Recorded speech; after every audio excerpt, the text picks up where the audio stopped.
Hi students, आज 10वां class का exercise 8.1 जो त्रिकोणमिति है उसका मैथ बनाया जाएगा। इसमें एक ही त्रिभुज की चर्चा की जाती है, समकोण त्रिभुज। कौन त्रिभुज होता है? समकोण त्रिभुज। तो समकोण त्रिभुज का पहचान होता है कि एक कोण 90 डिग्री का होता है। समकोण का एक कोण कितना होता है? 90 डिग्री का होता है। बाकी जो दो कोण होता है ये 90 से क्या होता है? कम होता है। जबकि त्रिभुज के तीनों कोणों का योग कितना होता है? 180।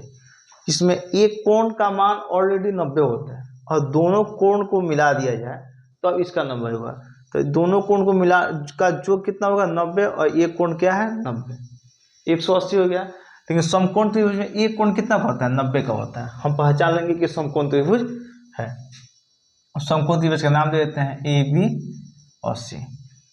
ठीक, इसमें होता है लंब, कर्ण, आधार। लंब, कर्ण, आधार पहचानने का तरीका क्या है? लंब और आधार हमेशा बदलते रहता है।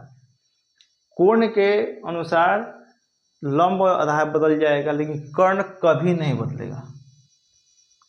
कर्ण कभी नहीं बदलता है, लेकिन लंब और आधार बदल जाएगा। अब कैसे बदलेगा हम आपको बता देंगे, लेकिन कर्ण नहीं बदलता है। और कर्ण का पहचान एक ही है, सबसे लंबी रेखा है। कर्ण सबसे लंबी रेखा होती है, सबसे लंबी रेखा होती है। कर्ण सबसे लंबी रेखा होती है। जो ए और सी को मिलाने वाली जो रेखा है ये क्या है? कर्ण है, जो सबसे लंबी रेखा होती है। और कर्ण कभी नहीं बदलती है, लेकिन कोण के अनुसार लंब और आधार बदल जाती है। अब कैसे बदल जाती है अब हम आपको बताते हैं। जैसे मानिए हम कोण ए के अनुसार चले, कोण ए के अनुसार चले तो इसका लंब कोण क्या होगा? और कोण सी के अनुसार चले तो इसका लंब क्या होगा?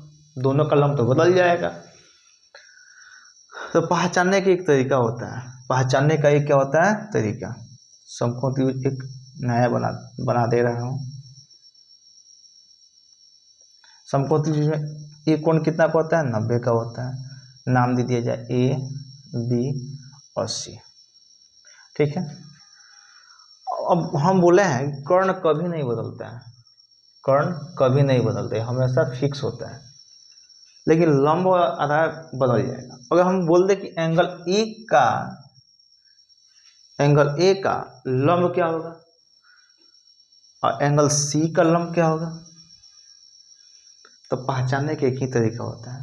जो कोण की चर्चा की जाए, जिस कोण की चर्चा की जाए, अगर ए की चर्चा की जा रही है तो ए के जस्ट सामने देखा जाएगा। ए के जस्ट सामने कौन रेखा है जी?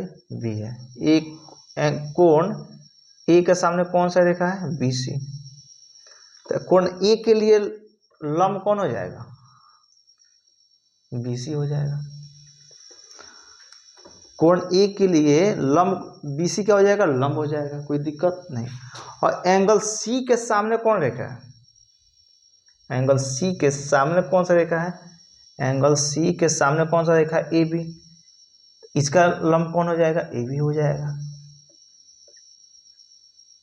ध्यान देना है, ए के कोण ए के सामने जो रेखा है, कोण ए के लिए वो क्या हो जाएगा? हमेशा लंब हो जाएगा। कर्ण तो फिक्स है, एसी तो फिक्स है। जो बच गया वो क्या हो जाएगा? आधार हो जाएगा। तो इसका आधार क्या हो जाएगा?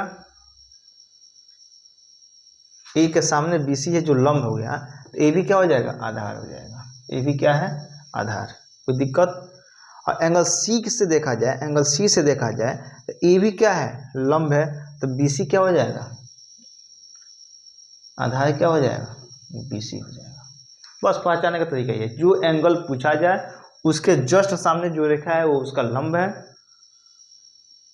और जो बच जाएगा वो आधार है। कर्ण तो हमेशा फिक्स ही होता है, कोई दिक्कत नहीं। आइए अब पाठ का हम क्वेश्चन बनाते हैं। उसके पहले एक सूत्र छोटा सा है, उसको याद कर लेंगे। Sine theta cos theta tan theta. Sine cos tan, इतनी हो गया। इसका फॉर्मूला होता है पी पप्पू बेटा पप्पू हेलो हेलो बोलो। साइन का होता है क्या, पी बाई एच, कॉस का होता है बी बाई एच, टेन का होता है पी बाई बी। और ये पी क्या है, एच क्या है, बी क्या है, एच क्या है, पी क्या है, बी क्या है, आपको तो पता ही होगा लेकिन हम बता दे रहा हूँ।